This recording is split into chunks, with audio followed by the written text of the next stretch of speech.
अस्सलाम वालेकुम वरहमतुल्लाहि वबरकातुहू। अरे अपने घर के ताल्लुकात अच्छे होने चाहिए, हमारे माँ बाप के साथ ताल्लुकात अच्छे होने चाहिए, हमारे भाई बहन के साथ ताल्लुकात अच्छे होने चाहिए। और ये जज्बा कब आएगा भाई? ये सच्चे दिल से जज्बा जभी आएगा जब हर इंसान को आप अपने भाई बहनों की तरह समझेंगे। कोई भी हो, आप एक बार समझ के देखिए, आप अगर बुरे भी हो ना, और एक बार अच्छाई की शुरुआत करके देखिए।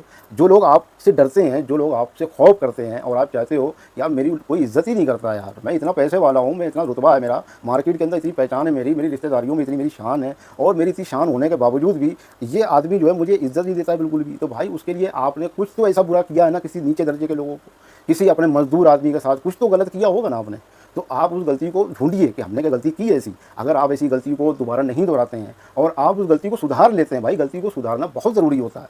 भाई आप अगर आप गलती नहीं सुधार रहे हैं और आप चाहते भी हैं कि सामने वाला मुझसे भाई मेरी इज़्ज़त करे और हम अपनी गलती भी नहीं सुधारेंगे, तो आप महा गलती पे हैं फिर तो।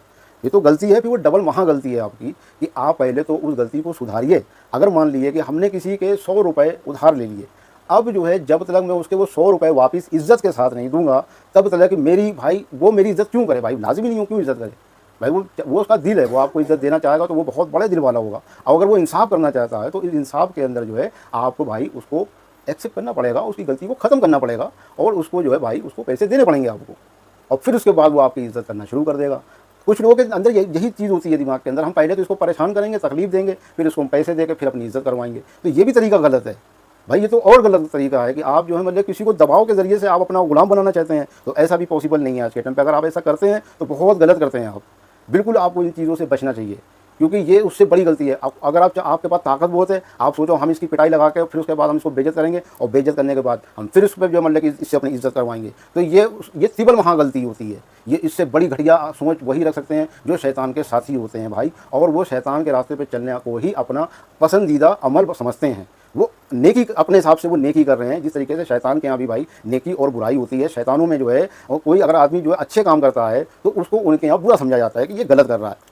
इसी तरीके से अगर शैतानों के अंदर कुछ बुरा काम किया जाता है तो उसके बाद जो है शैतान जो है वहाँ पर शाबाशी देता है, और ये कहता है कि तुम तो मेरे बहुत बड़े जानशीन हो, कि तुमने लोगों में बुराइयां पैदा कर दी, लोगों के घर उजाड़ दिए हैं, मियाँ बीवी को अलग कर दिया है तुमने, तुम्हें एक बहुत बड़ा ताज दिया जाता है, तुमने ये अमल को अंजाम दिलवाया। तो भाई इसी तरीके से जो अच्छे लोग होते हैं, जो हम इंसान लोग हैं, इंसानों में जो अच्छे लोग होते हैं, वो भाई बुराई को समझ लेते हैं, वो अपने दिमाग की लाइट जलाते हैं और वो समझ लेते हैं कि यही आदमी है जो मेरे घर में मेरी आपस में मेरी बुराइयां करवाना चाहता है, तो हमें उससे अलग हो जाना चाहिए, उससे बिल्कुल ताल्लुकात ख़त्म कर लेना चाहिए।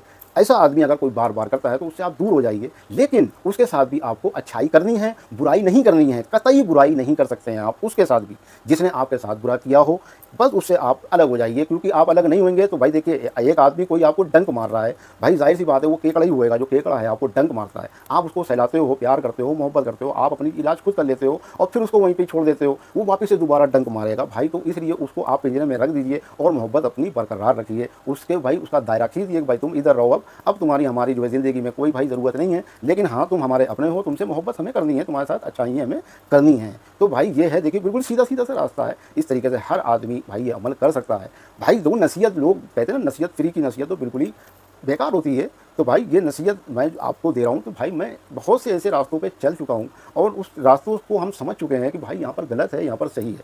तो भाई जहाँ पर सही है उस पर हमारा खात्मा होना बहुत ज़रूरी है और हमें हर बुराई से बचना चाहिए।